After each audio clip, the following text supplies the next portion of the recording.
नमस्कार, ज्योतिष online class में आप लोगों का स्वागत है। आज आप लोग बात करेंगे चैप्टर 2 का इंपॉर्टेंट क्वेश्चन। तो सबसे चैप्टर 2 में है आपको बहुपद। तो बहुपद कहते हैं जो जो एक्स पे घात रहे, एक्स पे और ऋणात्मक घात रहे। याद रखेंगे, एक्स पर और ऋणात्मक घात रहे। एक्स पावर -2 बहुपद नहीं है। 1/x भी बहुपद नहीं है। अगर 1 + 1/x बराबर 0 रहे तो ये बहुपद हो सकता है। क्यों? क्योंकि एलसीएम लेंगे तो x हो जाएगा और x का x + 1 बराबर 0। इसको साइड भेज देंगे 0, तो x + 1 बराबर 0, तो ये एक घात का बहुपद हो गया। लेकिन अगर डायरेक्ट 1/x रहे तो ये बहुपद नहीं है।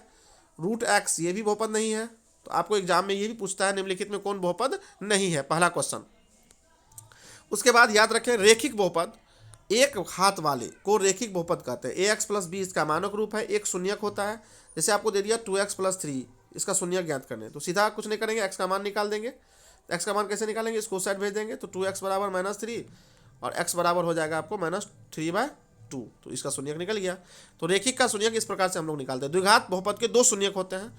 द्विघात दो बहुपद के दो शून्यक होते हैं। इसका मानक रूप ax² + bx + c है। दो शून्यक होते हैं। इस पे घात 2 होता है अधिकतम, और इसके दो शून्यक अल्फा और बीटा है। बड़ा को अल्फा और छोटा को बीटा कहते हैं। त्रिघात बहुपद ax² + bx² ax³ + bx² + cx + d इसका मानक रूप है। यहाँ cx होगा। इसके 3 घात होते हैं। आपसे एग्जाम में पूछ सकता है त्रिघात बहुपद कितने घात होते हैं? 3 घात।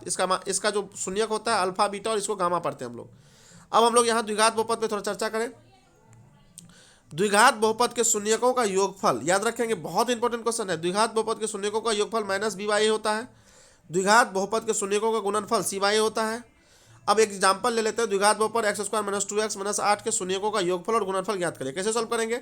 यहाँ आपको अगर ऑब्जेक्टिव में देगा तो एक लाइन में सॉल्व कर देंगे, नहीं तो सब्जेक्टिव में इस प्रकार से बनाएंगे। यहाँ a बराबर 1, b बराबर -2, c बराबर -8। यहाँ गलत है, -8 होगा।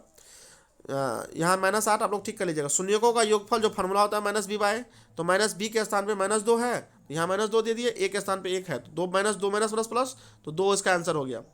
अगर हम बात करें शून्यकों का गुणनफल का, तो शून्यकों का गुणनफल होता है c/a। तो अगर आप देखें सवाल में c क्या है, तो c के स्थान पे -8 है और बट्टा में 1 है, तो -8 इसका आंसर हो गया है। ये इंपॉर्टेंट क्वेश्चन है। यहाँ अगर मूलों का योगफल और गुणनफल के है तो सिर्फ इतना ही बनाना है। बहुत सारा लड़का मूल निकाल देता है, मूल निकालने की आवश्यकता नहीं है इसमें।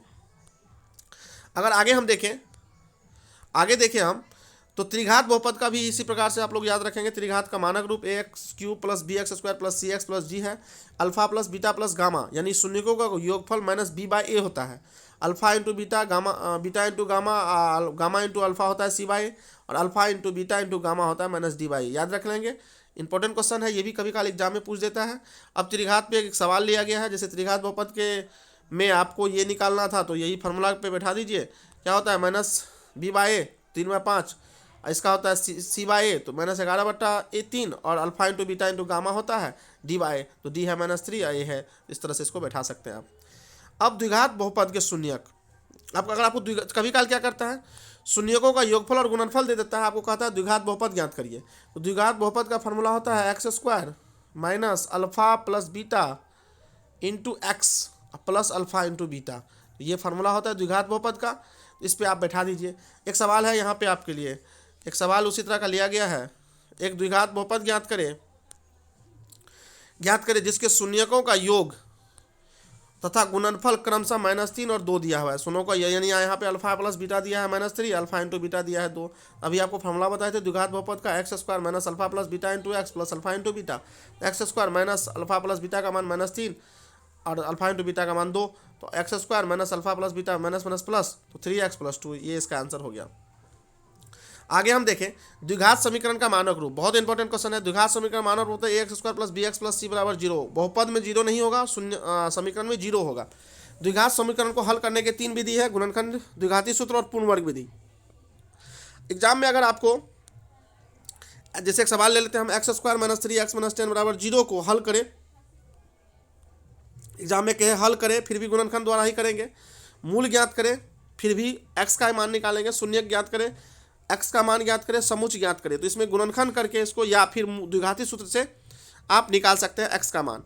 तो हम जानते हैं, पहले ही पढ़ चुके हैं। इसका x का मान निकालने के लिए हम लोग बीच वाले को 2 भाग मारते हैं, तो 5x + 2x किए, तो 3 पुर गया, गुना करने से -10 पुर गया। फिर कॉमन लेके इसका सोल्यूशन किए, तो आंसर x का मान निकला 5 और 2। तो ये आप इस तरह से इसका कुछ रिवीजन के लिए सवाल दे दिया है 4 ठो, आप लोग रिवीजन कर लीजिए मूल और शून्य ज्ञात करने के लिए। अगला इसमें पूछता है विवेचक। विविधकर किसको कहते हैं? विवेचक या विविधकर या डिस्क्रिमिनेंट या डी। ये इसमें से कोई भी चीज पूछेगा तो आप सीधा इसका डी निकालिएगा। डी होता है बी स्क्वायर माइनस 4ac। बहुत आसान सवाल है, बी स्क्वायर माइनस 4ac। जैसे एक सवाल ले लेते हैं, समीकरण 3x square minus 2x plus 1/3 बराबर 0 का विवेचक या विविधकर ज्ञात करें। तो अगर आप इसका सॉल्व करना चाहते हैं तो यहाँ देखिए ए